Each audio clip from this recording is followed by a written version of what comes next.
wanted to try and help men, partners, teens, young adults understand what's happening with their mom during perimenopause, because I can understand it's a very hard time for you as well, especially if the mother has really bad symptoms and she's really struggling. It can feel like she's a whole new person and the whole energy and vibe of the house changes.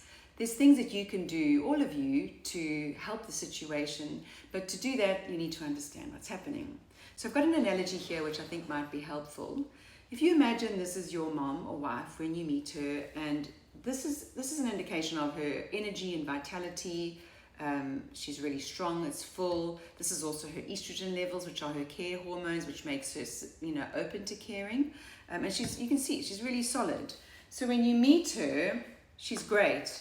And this is particularly true for men. Men tend to lean on the woman a lot, especially for emotional support.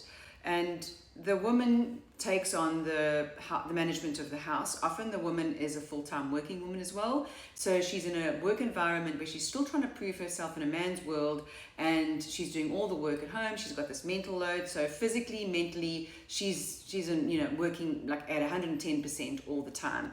And she's got this care situation with her husband, which she's not complaining about. She's probably doing very willingly and happily.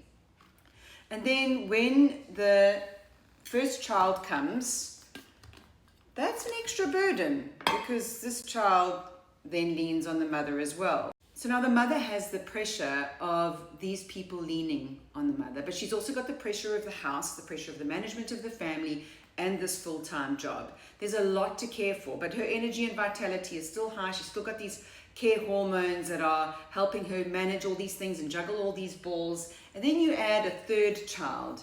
And this third child is adding an extra weight and pressure leaning on the mom. And in the beginning as well, it's just part of the responsibility. It's just part of life. So the mother manages it. She takes it. She handles it.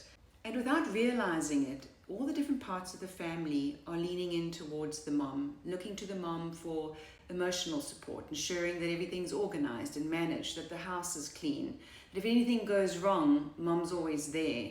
And then the mother as well, at the same time, like I said, just has all these other pressures of her own to manage. A mother wakes up and thinks about the family first and the house first. Everybody else wakes up and thinks about themselves first. So what happens during perimenopause is this starts to decline. And the mother only realizes once she starts to hit empty that something seriously wrong is happening. And she's panicking because she realizes she can't hold on anymore. It's like she's holding on the edge of a cliff, and she's trying to say to you, hey, I can't do this anymore. But she's holding on to the cliff and you're all holding on to her. So she starts to express this in all sorts of ways. And you all think she's pushing her away, but she's just trying to say to you, hey, I can't do this. And then eventually all of it is almost gone. And it's not just gone, but this starts to age. And she's not just aging, she's tired, and her joints ache, and her brain is not working so well. And then it affects how she feels about herself, because she knows she's not performing like she used to. And she starts to worry if there's something wrong with her. And then because she's pushing you away, you're reacting and responding because you don't like this new mom, which makes her feel even worse and horrible about herself. But there's nothing she can do about it, because she's trying to express to you, but you're not listening. You're not hearing.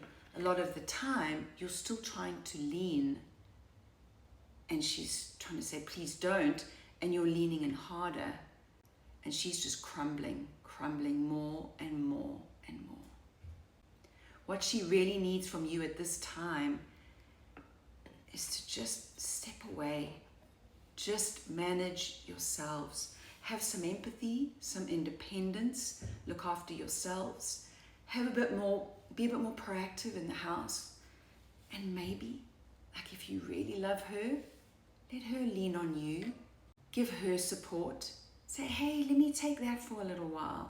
Because what you need to understand is that you are all part of a system. And when this thing goes out, everything goes out. And by trying to pull her back in and trying to say, you are the anchor, you are the one that we are leaning on, everything falls apart. Instead, you could all just adjust and communicate. Find some way to communicate what's happening, and you will find a way to work through this. But please hear me when I say, your mom is just tired. She's going through a massive change in her body. What's happening, she doesn't even understand it. So it's very hard for her to communicate as well. Doctors don't understand it. We aren't getting the right answers. We aren't getting the right support as women. So it's very hard for us to help you help us. So let's all work together, and we can get through it. I promise you. At the end of perimenopause, as you move through menopause, you become a much stronger woman, much more community focused, and it really is a more empowering way for your mother or your wife to live, and things will get back on track. So you can help that be a peaceful journey.